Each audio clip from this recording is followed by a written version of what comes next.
بسم الله الرحمن الرحيم. السلام عليكم ورحمة الله تعالى وبركاته. إذن حصة اليوم هي الدرس الأول من المستوى الرابع ابتدائي pour les cahiers de la lycéole les sciences. Bien. Alors notre leçon c'est de quoi un être vivant a-t-il besoin pour vivre? Observe ce dessin. À ton avis, les animaux et les végétaux ont-ils exactement les mêmes besoins pour vivre?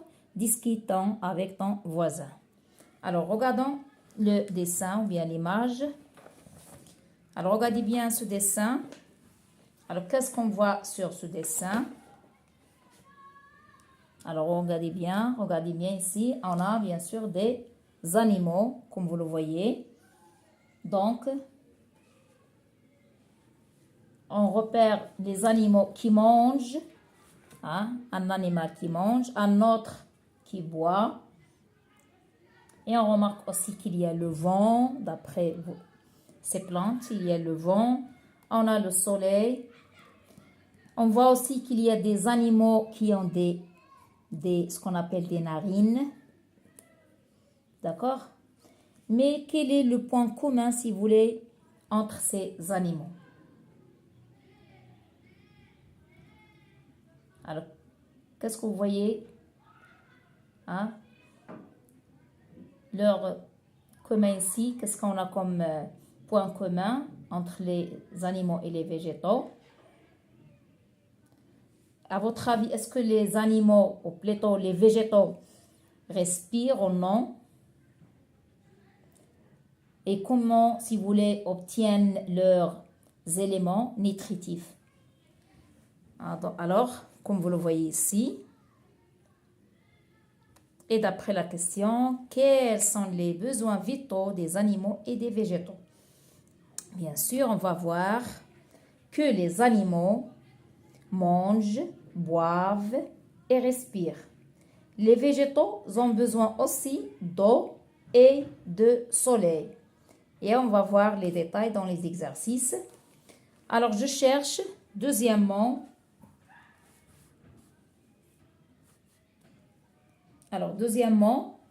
relie chaque animal ou végétal à ses besoins vitaux.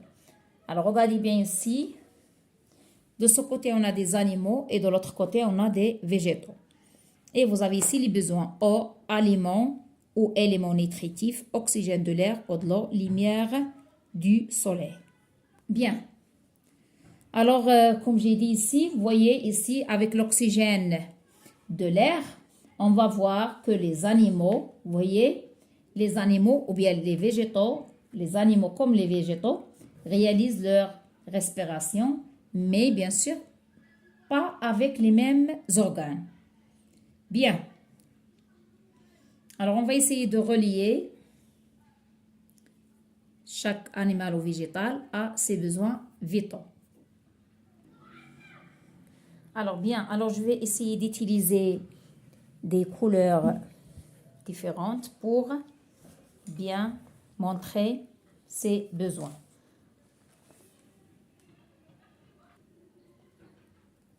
Alors, voilà pour la poule, besoin d'eau, d'aliments ou éléments nutritifs et a besoin de l'oxygène, de l'air. Pour la tortue, comme vous le voyez, aussi besoin d'eau, d'aliments nutritifs, bien aliments nutritifs et besoin de l'oxygène. Et pour le poisson, a besoin d'eau, aliments et bien sûr l'oxygène, si vous voulez, de l'eau. Pour les plantes, bien sûr les plantes ont besoin d'eau, d'aliments nutritifs ou bien éléments et d'oxygène. Et aussi, ça dépend des plantes, est-ce qu'elles se trouvent dans l'air ou bien dans l'eau. D'accord? L'essentiel, c'est qu'elles ont besoin de l'oxygène et aussi besoin de la lumière du soleil. Pour toutes ces plantes, bien sûr, elles ont besoin d'eau, d'aliments, d'oxygène et de lumière. Et le besoin vital qui est spécifique aux végétaux, pour les végétaux, c'est la lumière du soleil. Donc ici, la lumière du soleil entoure le besoin vital qui est spécifique pour les végétaux. Voilà pour la question 3. Lis le texte puis compare les expériences A et B pour savoir quel élément nutritif présent dans l'air est nécessaire à la vie des plantes. Alors, je vais lire d'abord le texte.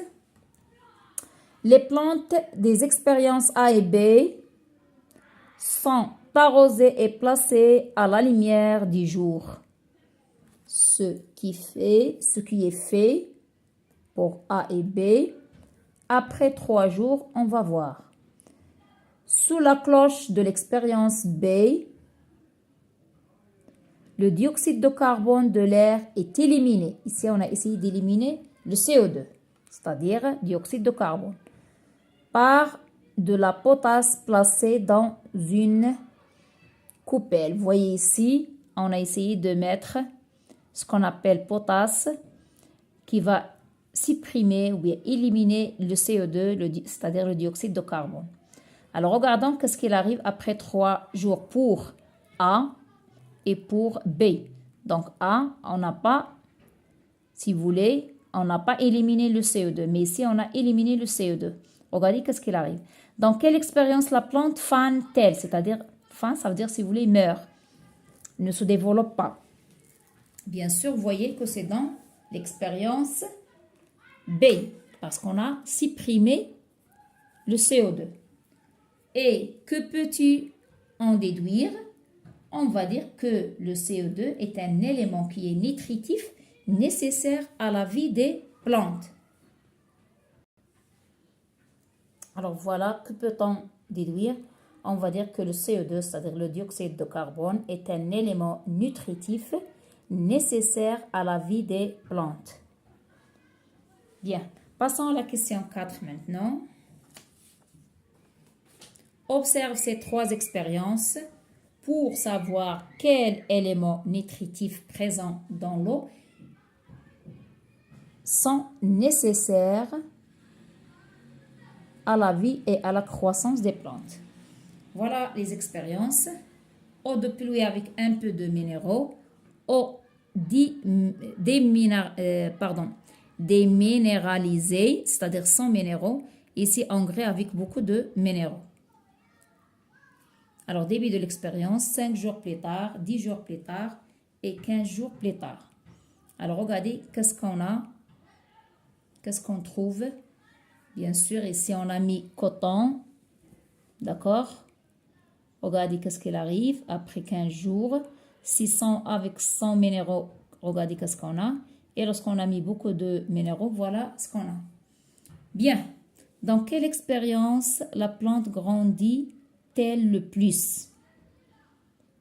Bien sûr, c'est dans l'expérience. Vous voyez, c'est dans l'expérience 3. Et dans quelle expérience la plante finit-elle par faner, c'est-à-dire meurt? C'est l'expérience 2. Que peut-on en déduire? Bien sûr, ici, on n'a pas de minéraux. C'est pourquoi la plante se fane.